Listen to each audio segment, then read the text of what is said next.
9 celebrities on a farm? Fame counts for nothing round here.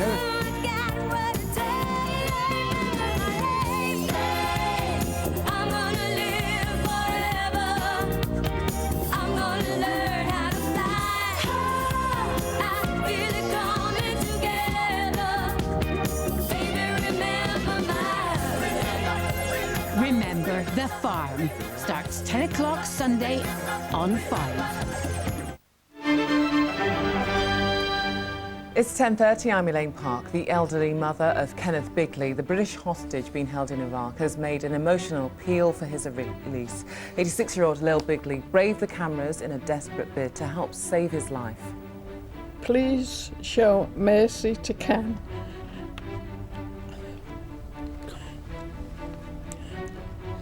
And send him home to me alive. His family needs him and I need him.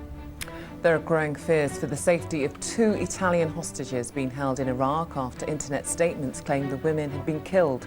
Aid workers Simona Parry and Simona Turetta were kidnapped in Baghdad 2 weeks ago. The Italian government is treating the claims with caution, saying there's no evidence to prove the women are dead. Charles Kennedy has told his party's conference the Liberal Democrats are a force to be reckoned with at the next general election. He says they're a party of power rather than a party of protest and will offer a strong alternative to Tony Blair's government. You've been voting all day in the 5 News Club poll. Here's the result. 58% of you say you don't think the Lib Dems will hold the balance of power after the next election. Tomorrow's weather, cool and mostly dry with sunny spells, some light coastal showers, a high of 16 Celsius. That's it from the 5 News team. Good night.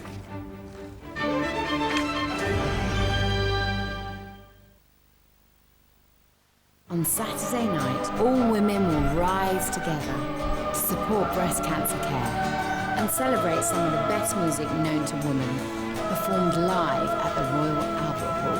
5 presents Tickle Pink Girls' Night In Live, Saturday from 8 on 5.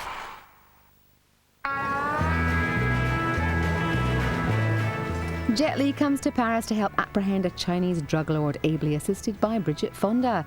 That's Kiss of the Dragon, tomorrow night at 10. Now on 5, the truth about celebrity ads. Tonight we look at how celebrities and selling have gone hand in hand since advertising began. We'll see stars in the gutter and on top of the world, making a fortune and sometimes just making a terrible, terrible mistake. They earn millions for a few short minutes, but are they worth it? How do celebrities make us spend? And just how bad can it get when it all goes horribly, horribly wrong? Rubbish.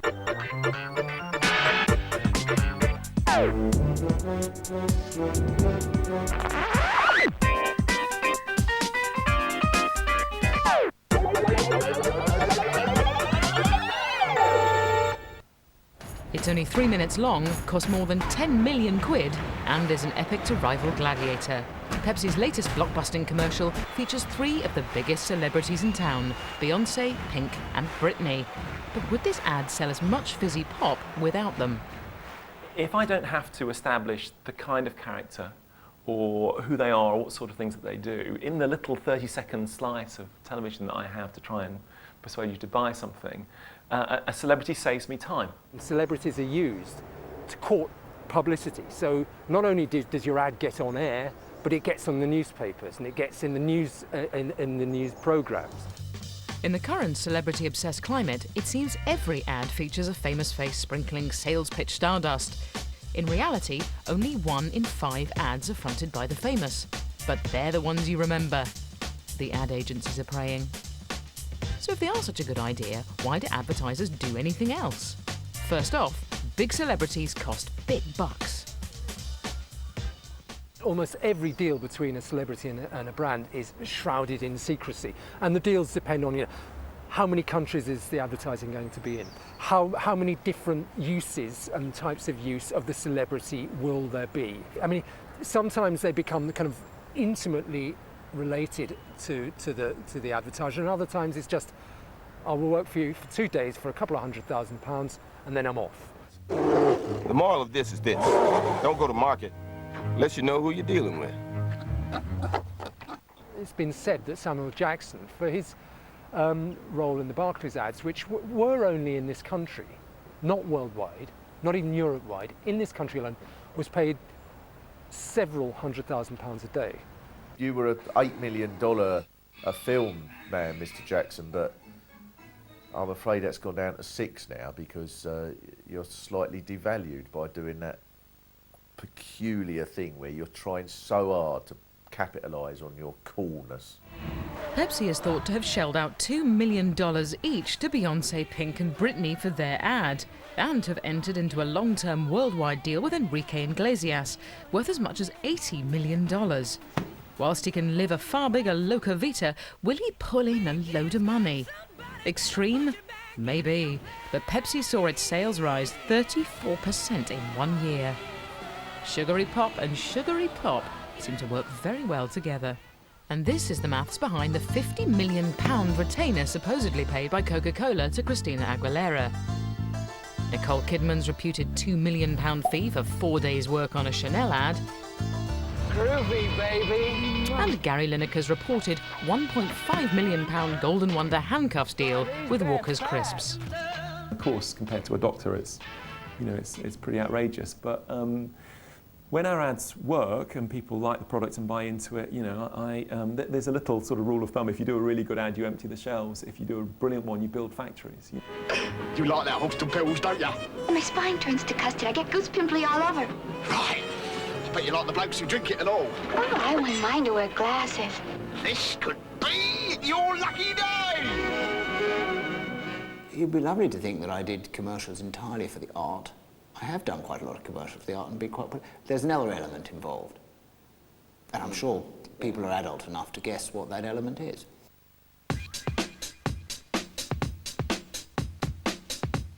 But the big boy of British buying frenzy is David Beckham, reported to have made £4 million from Brill Cream, £8 million from Adidas, and his new 3-year deal from Gillette is thought to be worth £40 million, as long as he doesn't speak. Beck's palms may be well greased, but one man has blown every ad stat out of the bunker. Tiger Woods, with an alleged $125 million deal with Nike. But bad news for Nike. After a dramatic dip in form, Tiger's switched back to rival Titleist clubs and still kept the Nike dollar. But it's not only the glamorous star which gets us fumbling for our switch cards. Oh, Mother? I don't like the look of this fish. What's wrong with it? It's perfectly fresh. I know it's fresh, it just looks a bit sullen. Sullen? Dottie, played by Prunella Scales, became a national institution, and it's estimated that for every £1 spent on the campaign, Tesco's earn nearly 40. I think we should take it back. Where to? Lake Windermere? No, Tesco. You can't take a fish back just because it looks miserable. What do you expect them to say? Have this cheerful soul instead, madam. Have this cheerful soul instead, madam. Oh, yes, that's the one. If you ask me, on the basis of the IPA Effectiveness Awards and the case histories, which is the top-selling campaign, it is the Tesco campaign. That case showed that the campaign has made them, in that time period, £2.2 billion in additional revenue. So it's been phenomenally successful. So it's all about the money, on both sides, and no one disputes this. Although you pay the celebrity a lot of money to be in the ad, because of the amount of attention that you get, the extra attention you get from them if you use them well, then you don't have to run the ad so often. And ironically, what you spend on getting the ad in between the programmes costs a lot more than making them or paying people to be in them. So I would say that celebrities are cheap and quick, which is not many people would say that. I rather admired the letter in Viz, which somebody wrote and said, I've been giving this a lot of thought, and I've decided that if somebody offered me the equivalent of doing £500,000 for 30 seconds work, I'd probably do it. But once you've got your checkbook out, nabbed a funky fresh face, body beautiful, or comedy old bag, you have to work out how your expensive talent can best lure us into buying your product. Coming up in part 2, we examine how, when the stars have signed, and some require physical help to do this, you need a strategy. What should you do with your expensive marketplace mannequins?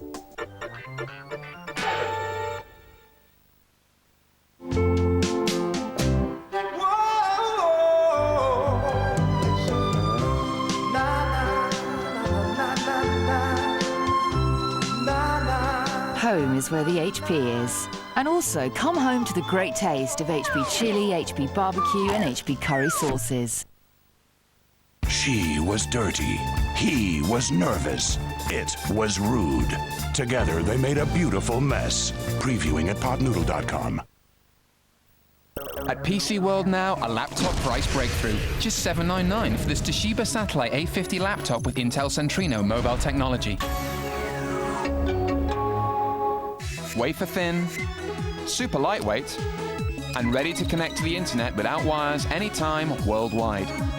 Don't miss out. Just come in store and try wireless today. We've limited stocks only at $799 from PC World.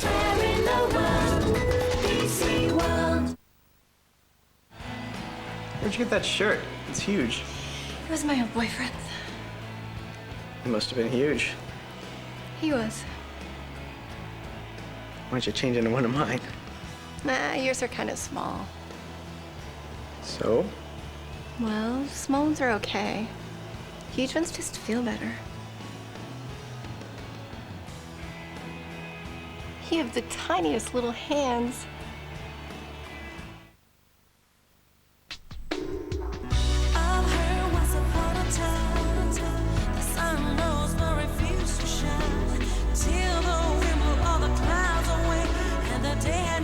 New Fixodent Hygiene has an antibacterial shield, and it helps prevent gum soreness.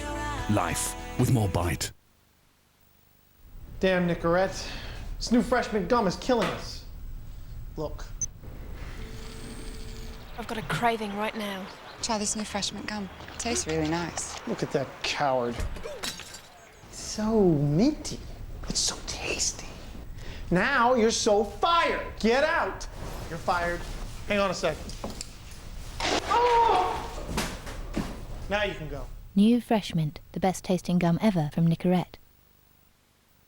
During your period, a little gentle exercise can work wonders. And your protection can work wonders too. Cotton Like Always Ultra now is an improved core to lock liquid away quickly. It protects you better than any other Ultra pad. Gentle exercise, remember? Always. Only your confidence shows. It's a bursting with the flavor. Juicy tomatoes, basil, dolmio bolognese. A text. Text? How come nobody talking no more? Never mind, Papa. Just tell them it's ready. Dinner's ready. I know. I text to them.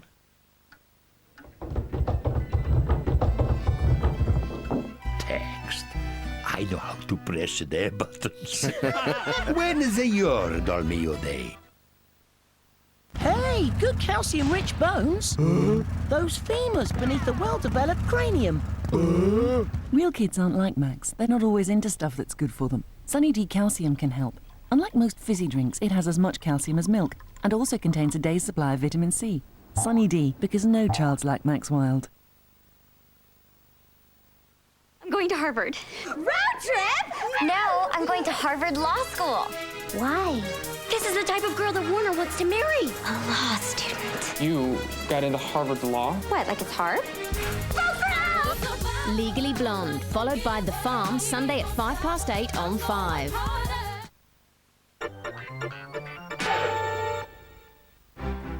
In a more gentle age, the famous had a rarefied air about them and were held in high enough esteem for the public to swallow it whole when they were simply told to buy this product. The first example I've got in celebrity sales is of a poster for Rowntree's featuring King George and Queen Mary. So here we have royalty endorsing Rowntree's chocolate. If you think about the Royal Crown, is the earliest form of celebrity advertising. So it sort of predates screen advertising, but that's the earliest and most famous example of a person being in a commercial. Moving into the 50s, you have stars like Ronald Reagan doing Chesterfield cigarettes and Lucille Ball doing Royal Crown Cola. So that was a well-trodden path. And in those days, it was kind of aspiring stars and starlets who had to make a buck who did these endorsements, and probably it wasn't such a great thing to do. America was way ahead in the advertising game when British commercial television started in the 1950s. The American formula wasn't difficult to copy. A famous person held up a product, smiled, and told you they smoked it, washed with it, or ate it. And you bought it. One of the earliest celebrity endorsements was the Stars Love Mars campaign, which I think was in 1958. Bob Monkhouse's performance in that is absolutely unforgettable. Yeah, you're right. I'm after your marvellous Mars bars. 2, please. If you want to talk about irony in celebrity advertising, there is none in this. Bob just rolls out his music hall shtick. Hi, it's Mr. Monkhouse. Or you can call me Bob, or even better, you can call me after 6 o'clock. And his eyes are sort of wide, like he's eaten so much sugar he can hardly blink.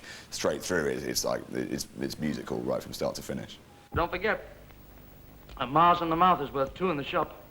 Straight product plugging proved to be an effective, if unimaginative, tool.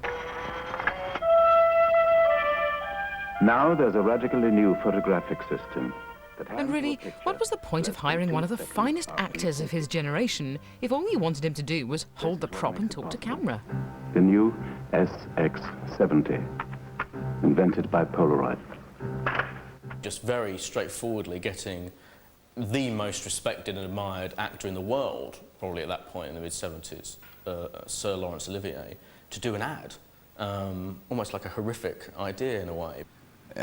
You get this weird impression that he's, in his sort of sonorous voice, which is better suited to announcing a death rather than launching a happy, fun product. And he sounds as happy about this new, amazing new invention as if he would just sort of drunk a mug of tar. It's ready to propel picture after picture into your hand just as quickly as you can touch the electric button. The new SX70 land camera from Polaroid. And the real difference between American ads and British ads is that Americans don't mind being sold to, and we mind quite a lot. And I think that's why, at least for most of the time, British advertising is better than American advertising since the 60s, is that we have to, you know, this thing about being the uninvited guest in your room, we have to find a way, when our work is good, of involving you, entertaining you, and sort of presenting the product there to see if you like it or not.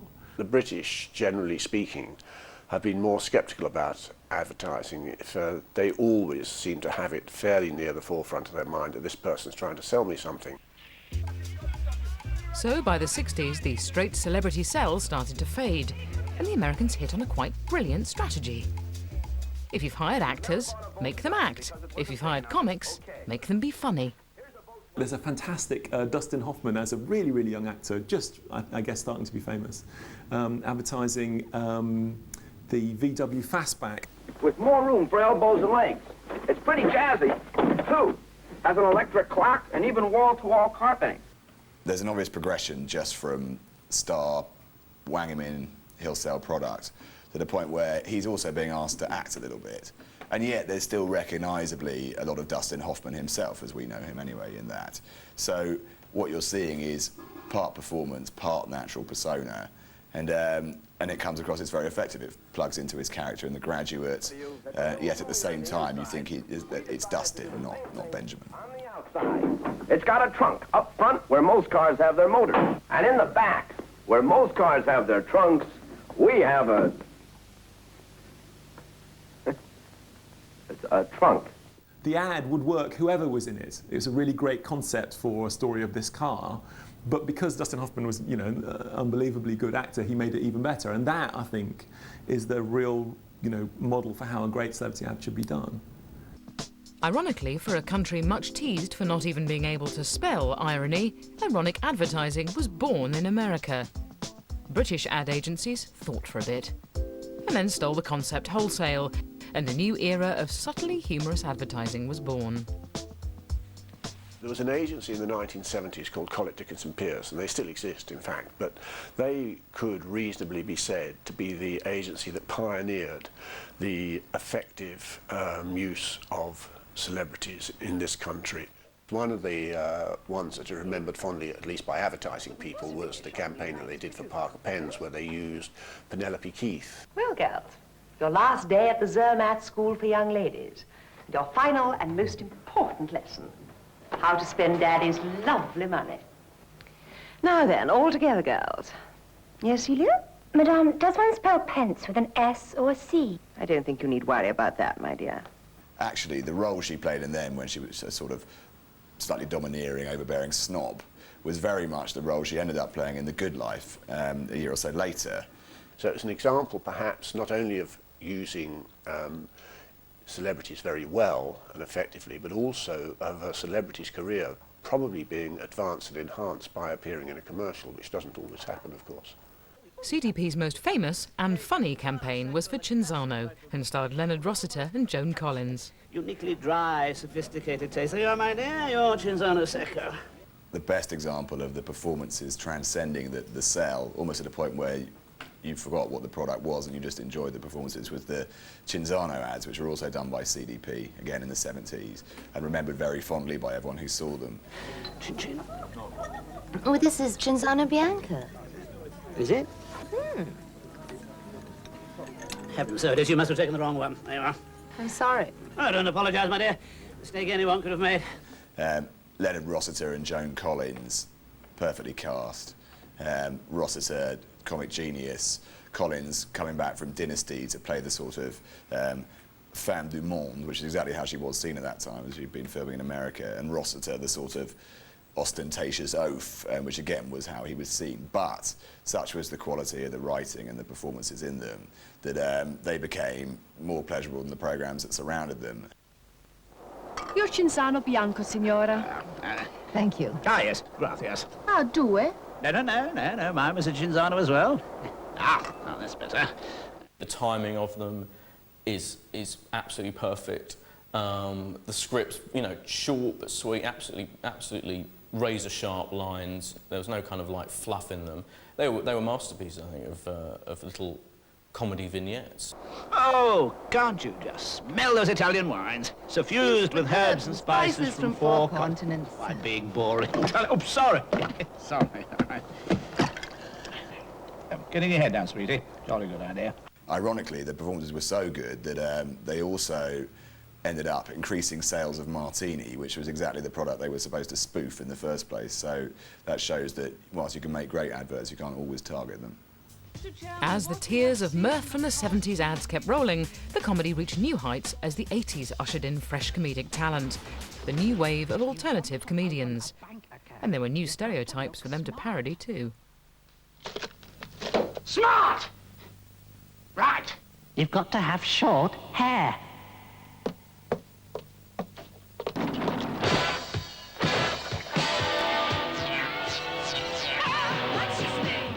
Bank account. Talk proper. Talk proper. I would like to open a bank account. This, you would think, was a shameless cash-in on Ade Edmondson's biggest success, Vivian in the Young Ones. This advert was actually filmed, I think about 79, so it's probably 2, maybe even 3 years before The Young Ones, and it's exactly the same character with the spikes in the head, exactly the same voice, not quite as violent as aggressive. He obviously got the Young Ones gig on the back of this advert. There's something I've been meaning to tell all of you for some time. I went to see the doctor today, and, well, I think I'm pregnant. What? Ironic ads were successful, but sometimes the star overwhelmed the product. Viewers loved the ads, but couldn't remember the product they were for. By the 90s, companies started to feel the need to tie stars more closely to the brand, to make their celebrity the company mascot. In recent years, no area has been more heavily fought over than the high street. And in the battle of the supermarkets, advertising success or failure has been crucial. The campaign that set, quite literally, the gold standard was Dottie for Tesco's. I think Tesco's interesting because Prunella Scales may be a celebrity, but I don't think she's really being used for her celebrity. She's actually being used as an actress, and she gives performances. She gives very good acting performances. It's all right, she's got the baby. Ultimately, the creative idea is that Tesco is put to the test by a bad shopper, probably the worst shopper you've ever experienced.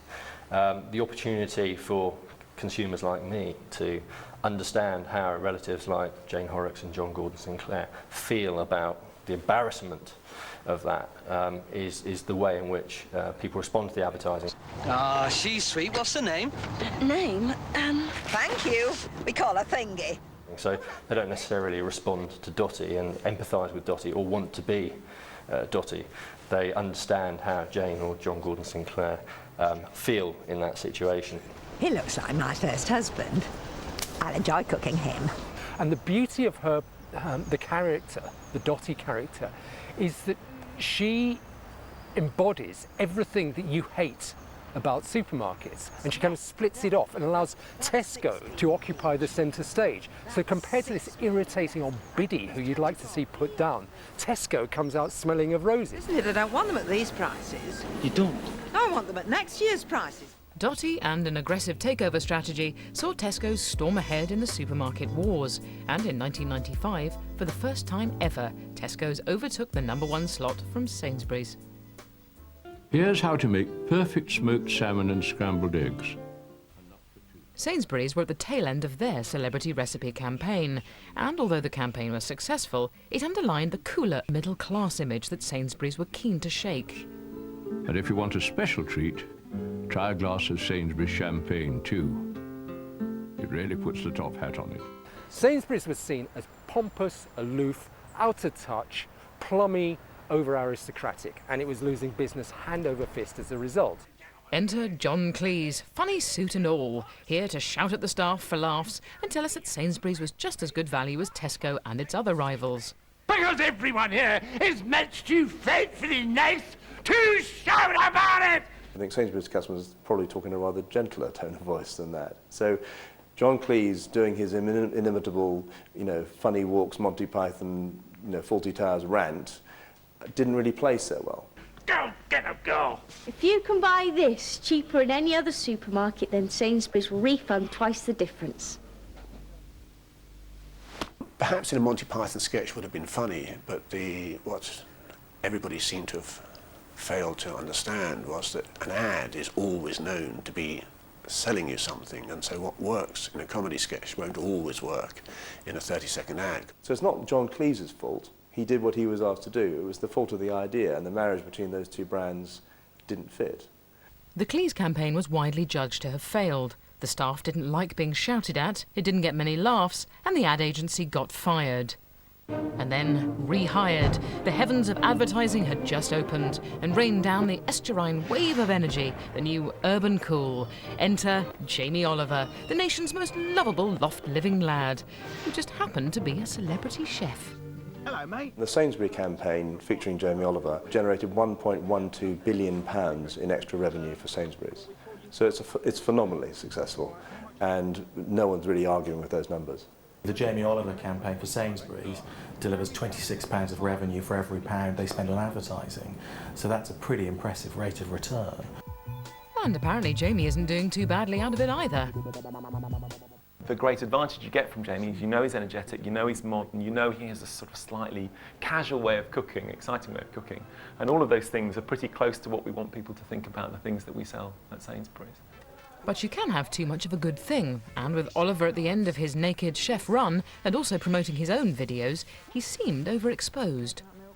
The life cycle of the campaign is that when he did Jamie's Kitchen, when people saw more of what he was actually like, he's this incredibly dedicated, passionate, quite serious young man who's invested £2 million of his own money in a restaurant that may or may not work to train young people who've got nothing to cook. And I think that we noticed in our figures in the way that people liked the Sainsbury's ads, although they didn't change very much, they went rocketing up because people, realised what Jamie was and felt better about Jamie and thought he was a cool guy. So Sainsbury's was draining, if you like, some of the values that Jamie Oliver has and was appropriating them for themselves. And that is a kind of a classic example of the brand taking the values from the celebrity.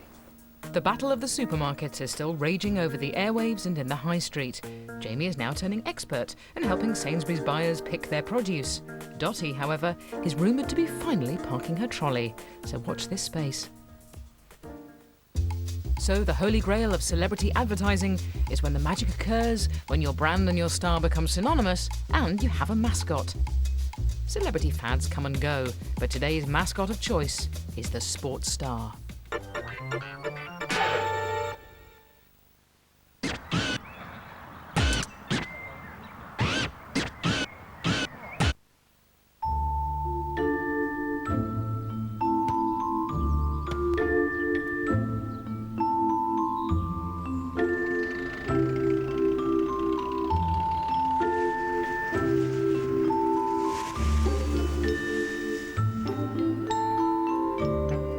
With air conditioning, ABS, CD player, alloy wheels, plus a whole lot more.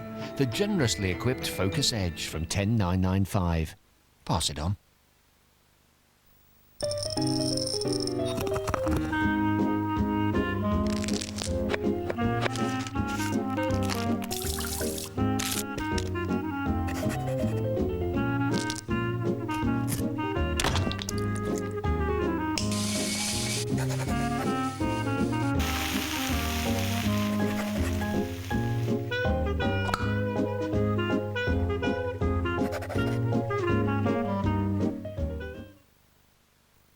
There was an old woman who lived in a shoe. To keep her kids fresh, she knew what to do. She hung them all out on her washing line so they smelt of fresh air, blue sky and sunshine. There was a young man who lived in a slipper who thought what a cruel way to treat the nippers.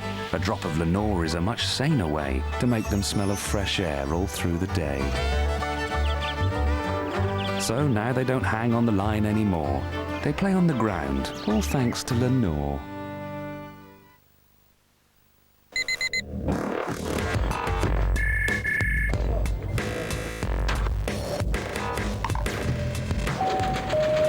Had a hard day?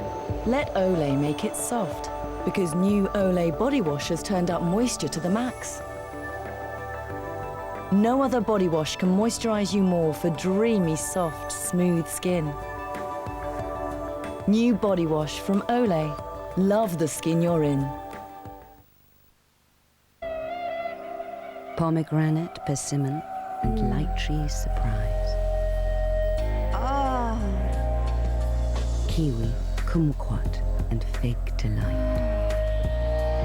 Blackberry avocado and mango sensation. The hair's so appetizing, it's practically edible. And what do we get? Bananas. Herbal Essences Fruit Fusions collection. Have you had your daily serving? I'm on the outside looking in. And I wanna be back on the inside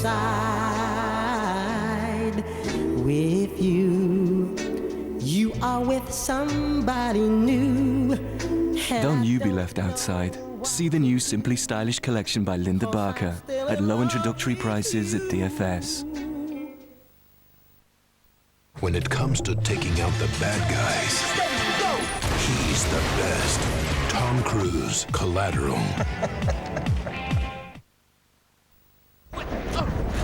It could be someone's very lucky day. It's a £9 million lotto rollover this Saturday. The National Lottery. Think lucky. The generously equipped Focus Edge from $10,995. Take a test drive at your local Ford dealer.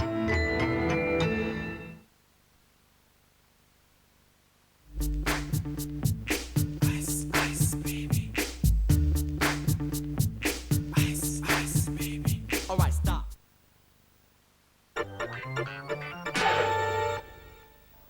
If you're going to pick a mascot for your team, today's top favourites are likely to come from the world of sport. What is Vavavoom? This chili has more, oh yes, than this one. Sports stars are seen as having the common touch, bring their own massive audiences with them, and are great physical specimens. I don't make the rules. A few can even act. Thierry Henry's easy Gallic charm seems light years from early attempts at getting British soccer stars to flog a quick smoke. Okay, which one has the Vavavoom? As the rabbit. 1947's David Beckham was Stanley Matthews. He was the wizard of dribble, but, like Becks, not silver-tongued, or a smoker of tabs. Neat, isn't it? Well, practice makes perfect, and it's this kind of practice that makes it so easy for nimble-footed Stanley to leave his opponent standing. In Stanley Matthews' day, celebrities were still quite private figures, and the idea of a voice being connected to a body was perhaps for the public a peculiar one.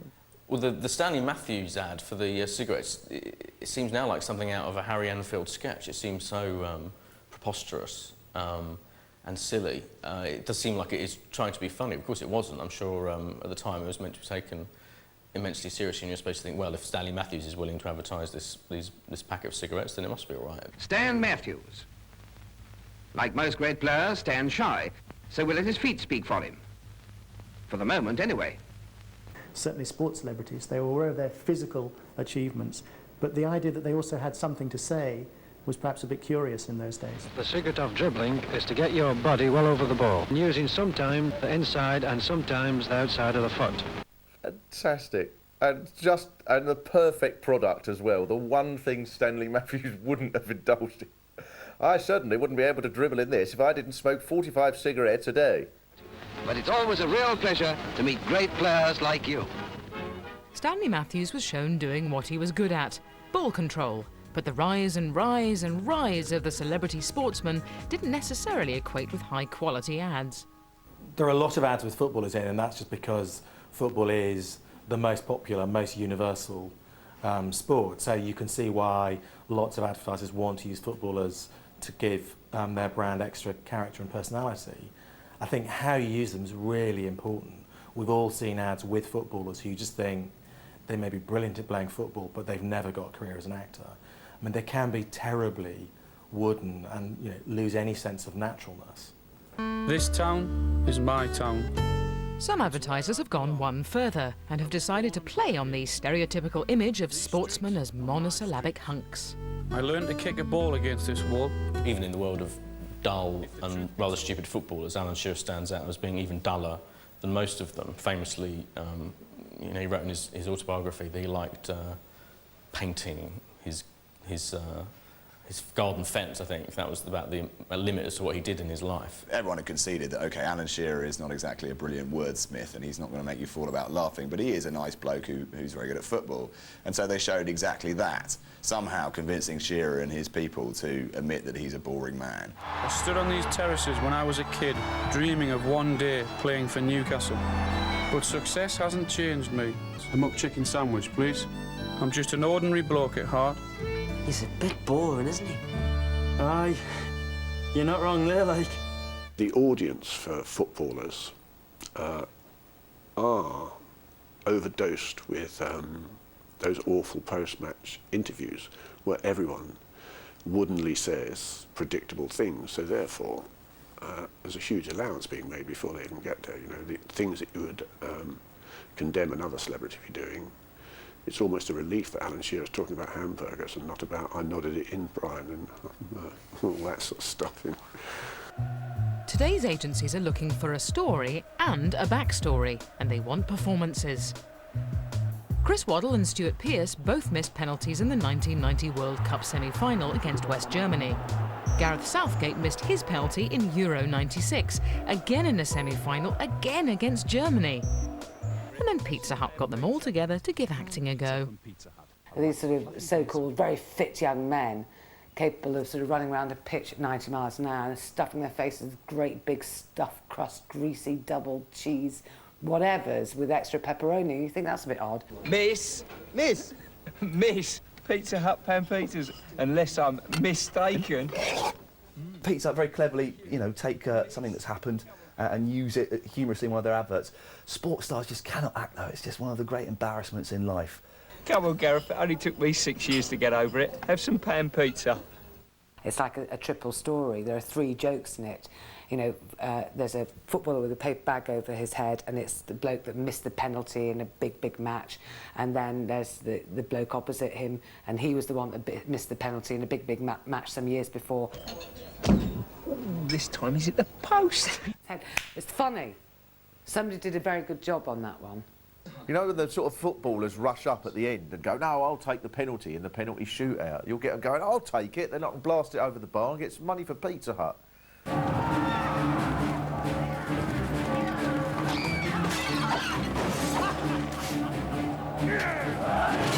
But sometimes a perfect figure comes along, not just a face, but an icon.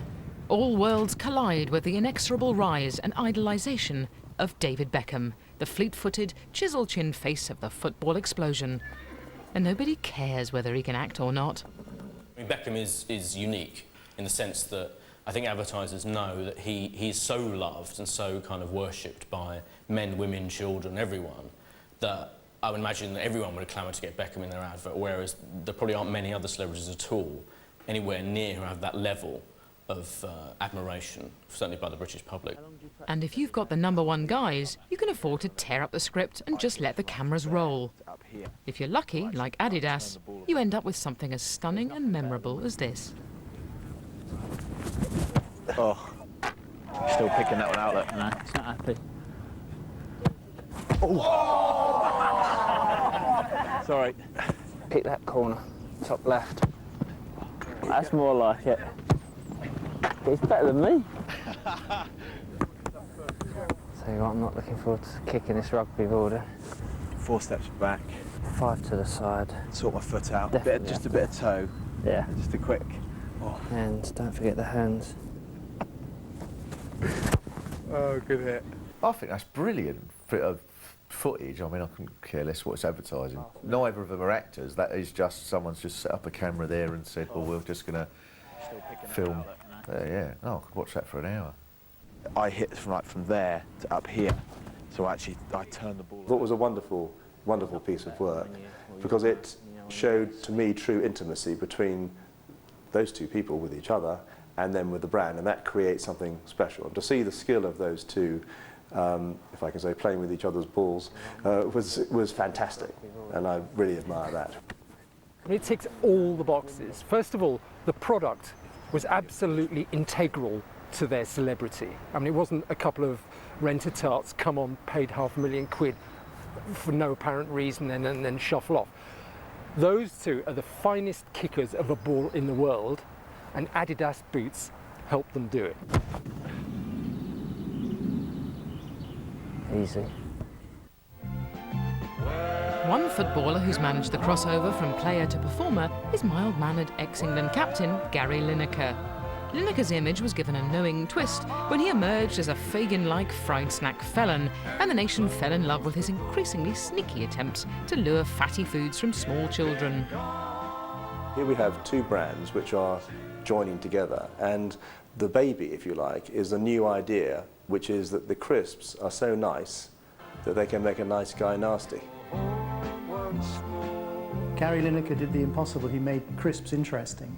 And the reason why he made crisps interesting is that he inverted our expectations. We expect a nice guy to do nice things, and at the end what we remember is the nasty thing he does by taking the crisps from the lad, but we remember it's Walker's crisps. We have a brilliant director on the campaign, a guy called Paul Wayland, who's very good at getting people who aren't used to acting to act a little and then more and more. And what's happened with Gary, he's got better and better, and now I think that he's, you know, one of the most consummate performers that I work with. Groovy, baby!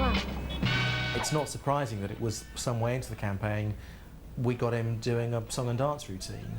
But I think by then, A, we had absolute confidence in what his acting ability really was, but also I think he trusted us in terms of what we were going to ask him to do and how we would present him. I think if you'd asked him to do that in Ad 2, he may have been a lot more nervous.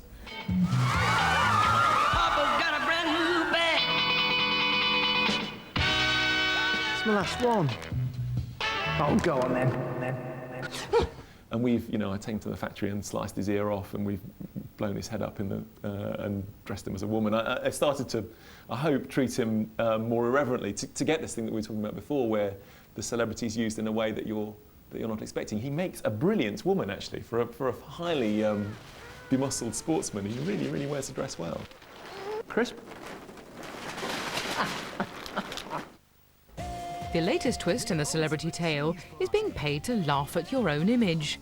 And when your talent is clearly tenuous, laughing at yourself is the quickest way to a fast buck that may speed out of the door unless you capture the moment, seize the day, and throw your pride away. You think of people like the Hamiltons, and it pains me to do it. They've done adverts. I think they did one for a cheesy party album recently, in which you looked at them and initially you thought it was an advert for very strong alcohol, because nothing else could make you look quite so stupid on a dance floor. We certainly don't feel in any way it either compromises us or demeans us or it's grubby. It's frankly, it's huge fun. It helps to pay the mortgage. It's all part of what we hope is going to be life's rich pattern.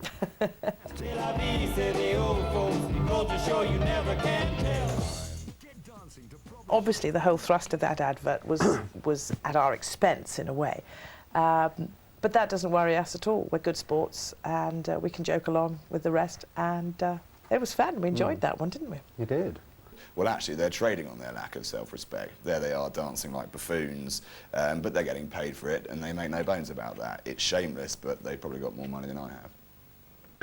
Why do birds suddenly appear? But Heineken has taken taking the mickey one step further.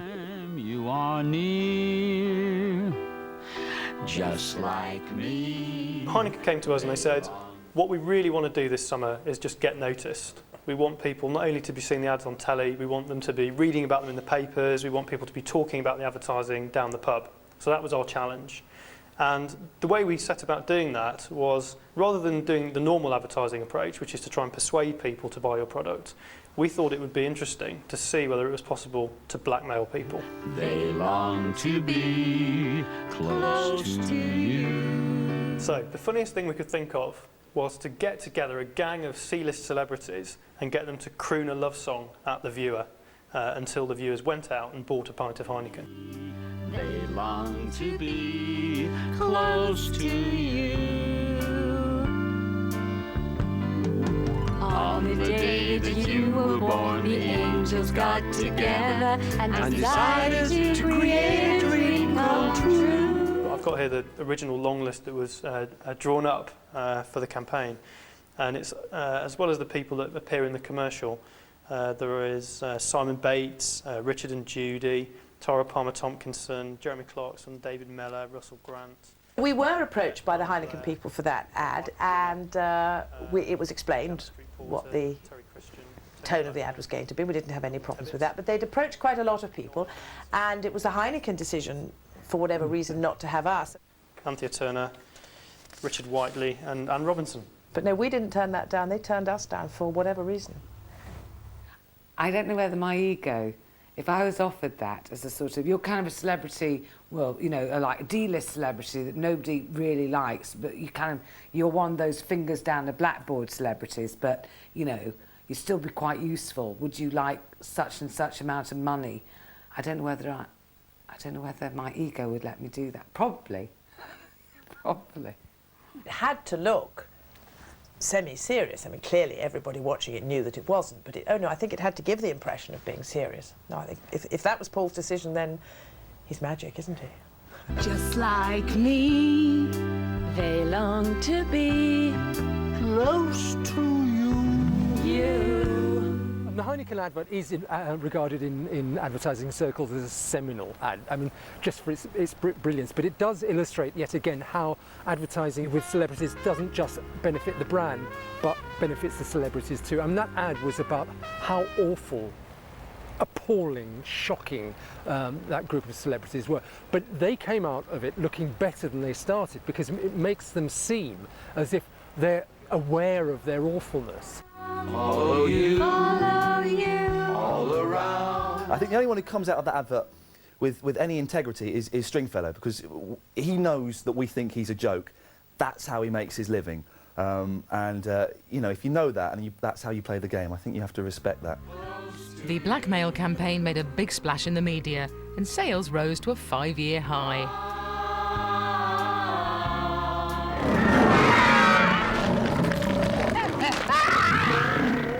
What a pity they turned us down, darling. Well.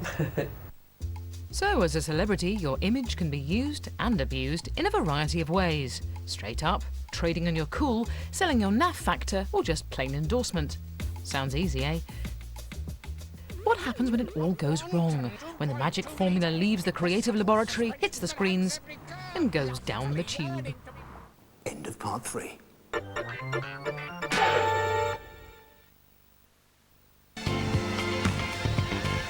We are 118. From Nottingham to Notting Hill Gate. We are 118. We do more than numbers, mate. I got your number. Value mushrooms. At $1.35 a pack, they're as cheap as you like, but ugly as sin. Who cares? They're going into a steak and kidney pie, not a beauty contest. Tesco. Every little helps. Hey, Herman. What's that? It's a server. A server? An on-demand IBM e-server. It can monitor itself, manage itself, optimize itself, protect itself, practically heal itself. How'd it get here? Maybe it ordered itself. Self-optimizing IBM eServer X series with Intel Xeon processors.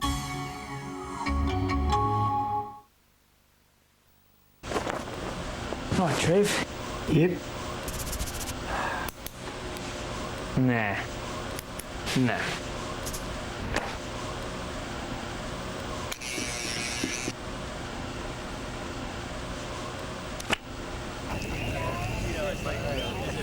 Foster's is specially brewed to taste better cold, so let's keep it that way.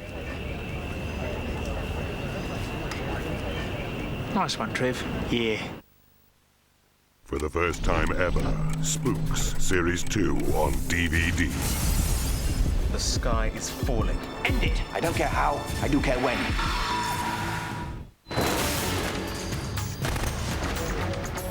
Spooks Series 2. Buy it now. You guys, up and at it so early, see? One bowl of All Brand a day really can help make a difference. And you little thing. Yeah, feeling it?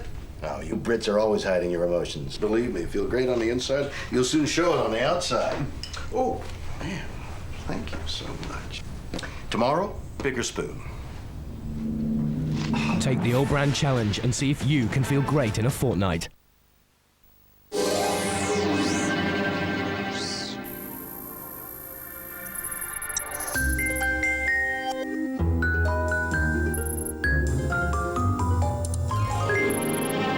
You can measure nearly everything, but how can you measure style? The new S65 Siemens Mobile.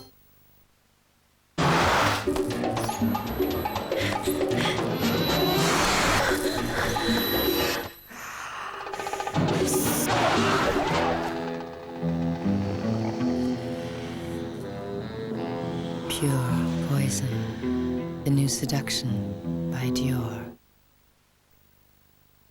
Fish fingers. Frozen. They'll last until the end of January 2005. And you know what? So will the price.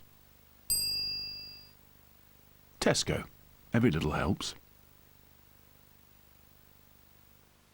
Nobody had ever seen anything like this.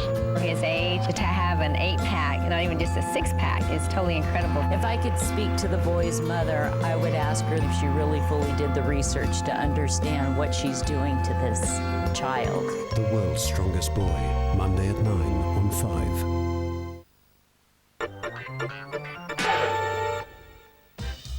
It all seemed so easy. Make a product, send over a wheelbarrow of cash to a celeb, and watch the shelves empty. But it can all go horribly wrong too. The notion that I've got this famous person in my ad, therefore I've got nothing to worry about, is a mistaken notion, that's for sure. Get the creative chemistry wrong, and sales can head south quicker than the Arctic ice sheet. Cliff Rhys-Jones in the Vauxhall ads was slightly different. It wasn't that his celebrity was wrong for the brand, because he was playing the part. I think it was the part that he was playing was wrong for the brand, and he played it so well that the impression you came away with was that Vauxhalls are for people, bearded men, who wear their underpants on their head. The new VX220 has been described as the sexiest car that Vauxhall have ever built. Rubbish. What was funny was, and what amused me about it, was the way that it outraged car correspondents. Because what outraged them about it in particular was the idea that cars, which were macho and sort of, validated their existence, because they, the way that Jeremy Clarkson and everybody, you can't get into a car without being sort of, laddish about it. It's scientifically impossible to have unnatural feelings towards a car, even if it has got a perfectly formed body. I thought it was a bit overkill of this particular character. Especially what went wrong was they made a special beard, a tidied up beard, and it was the badly fitting one where you could see the wig joint. That was funny. Anyway, but they never understood that. A wanton 2.2 litre engine, the subtle suspension that hugs every curve, lustfully yearning to be... Blow me. It was just they couldn't think of any ideas after a while of how to use this professor. And I think the moment, I remember saying to them, well, before we went, I said, they showed me the script for me in the car going, war, like that. And I remember I read it and I said, aren't we're sort of bumping along the bottom of the lake here, aren't we, a little bit? And then there are the ads where, on paper, it should all work. Beloved national talent, a feel-good product, big budget. Wouldn't it be great to have 4 chances at life? I mean, I'd always dreamt of being a great blues man in Mississippi. You sure that boy is mine? Or maybe win the Tour de France. Those lottery ads that he did were so sort of aggressive that what I think was intended to be generate some goodwill by being self-deprecating just turned out to look as if he was telling you all the bad things that there were to know about the lottery. Still, just think, this Saturday you've got 4 chances to change your life. Don't live a little, live a lotto. We love you, Billy Connolly. We respect you. Then you just went and did this. You advertised the lottery, the poor man's tax. What are you doing? This is a system that takes money from people who can't afford that £1 a week in the chance they might win something. They never do. It's nonsense. And you dyed your beard purple as well, you silly sod. Then there's the simple but massive corporate mistake when a company's media message is at odds with what's really going on. While Anthony Hopkins was busy extolling the virtues of big Barclays Bank on television, in real life the big bank was busy closing rural branches all over the country and leaving villagers high and dry. Something about Anthony Hopkins' performance in those ads, the arrogance and the smugness, and probably being paid huge amounts of money, whilst poor little Barclays employees lose their jobs. When I was growing up, I wanted to be the big man. I never wanted to be the little man. Even the little man wanted to be the big man. When you go to America, you want to go to the big apple, not the little apple. When I get up in the morning, I want a big breakfast. I want my girlfriend to say, good morning, big boy. Press were all over it, complete outrage. Old age pensioners saying at the AGM, you've only given me an extra £1 on my pension and you're getting paid £1 million, and what's this TV commercial and big and all that. So the whole thing just collapsed. And it was a major disaster. In all of this, the fact that Hopkins was the star probably got more headlines. More Sunday Times juxtaposing Barclays Eagles with Hopkins and interest rates and all of that. But Hopkins never said a word. And I believe he was contracted not to say a word, and therein lay the value of having an absolutely watertight contract. And he behaved in an exemplary manner. And then there are some ads which would make you die of embarrassment if they were shown at home.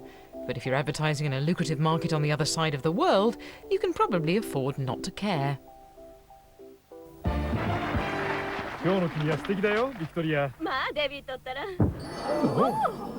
どんどん素敵になっていくぞ。どうしちゃったの私は。Beckham is a global brand. As a result, if you see adverts that he's made that go out in Japan, they're subtly different. They sell sides of him that wouldn't be interesting in England. To us, they look very cheesy, but over in Japan, they obviously go down very well. Otherwise, he wouldn't keep getting the offers. I'm sure, for example, David and Victoria Beckham would never have looked twice at a script like that had it been for a British or European ad. The famous are only human, it's alleged. And like all humans, they are clearly prone to errors of judgment. But when a celebrity with a huge advertising deal slips up in public, it just isn't funny. Unless you're a newspaper, in which case you're laughing all the way to the bank. Your celebs are your public face, and if they end up faceless in the gutter, so can your reputation. Some misdemeanours are serious. Mr. Vinnie Jones was working for Bacardi when he threatened to take out the crew of a passenger jet. Michael Jackson was fired from Pepsi following allegations of child abuse. And And O.J. Simpson's ad career crashed when he tried to skip bail on a double murder charge. At the time, he was the face of Hertz Car Hire. Some misdemeanors are minor, like shaving your head when you're meant to advertise gel, or simply sipping the wrong brand of soft drink. Prime examples are like with Britney Spears, you know, drinking Coca-Cola when it's supposed to be Pepsi. You know, it's whole furore, and the papers just love it. It's like, you know, because when they launch, it's like this big multi-million lucrative deal. You know, Britney Spears, Pepsi, she's gonna be sleeping in Pepsi, you know, sleeping bags or whatever it is. And then there she is, you know, walking down Santa Monica Beach with a Coke can. Can you imagine the advertising pulling their hair out, going, get that woman? So what they do now, a lot of them do, which is true, is they have a Pepsi, like empty Pepsi cups, you know, those big cups you get at cinemas, and they have whatever drink they have inside them. So at least the branding is still there. So they could be drinking Coke, really. And some misdemeanors might end up working in your favour. Just as David Beckham was about to sign a multi-million-pound deal with Gillette, allegations of a secret affair hit the headlines. With David Beckham, everyone thought that's it, you know, he's tarnished, he's this, you know, he's down the pan. In fact, it helped his career. Phenomenal, you know. I mean, basically, what it did to him is people thinking, hang on a minute, he's not this, like, you know, softly spoken footballer who goes home to his wife every night. Actually, he's having a laugh. He's like a bloke down the pub. So his reputation has gone up, and people think, hey, David Beckham's cool. I mean, I'm sure when Gillette bring out the David Beckham's brand, it'll be a dual pack, you know, one you leave at your mistress's house and one you leave at home. When it goes right, everyone can win in the advertising game. The celeb trousers millions for gurning over produce, the manufacturers get rich, and we, the punters, get happy by having a little star magic rub off every time we buy something blessed by a celebrity. And what about the future? All the conditions are there for celebrity advertising to stay, because all the needs are there. The brands still and will continue to need publicity. People still and will continue to need the sense of identity and belonging that celebrities provide.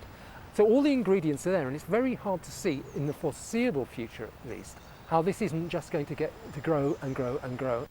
Some stars are past their sell-by date, others are just beginning to rise. Either way, it seems like we can't get enough of them. Their cool, or their sexiness, their athleticism, or their sense of humour. And as long as we keep buying it, celebrity sells.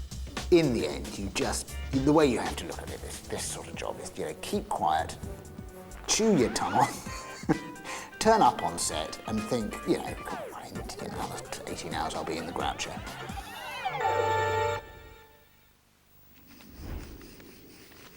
All I've ever done is bend my life around what men decide they need. Well, not now. I'm sorry. I won't do it. More Than Just a Pretty Woman. Julia Roberts' season continues with Erin Brockovich. Saturday at 9:10 on 5.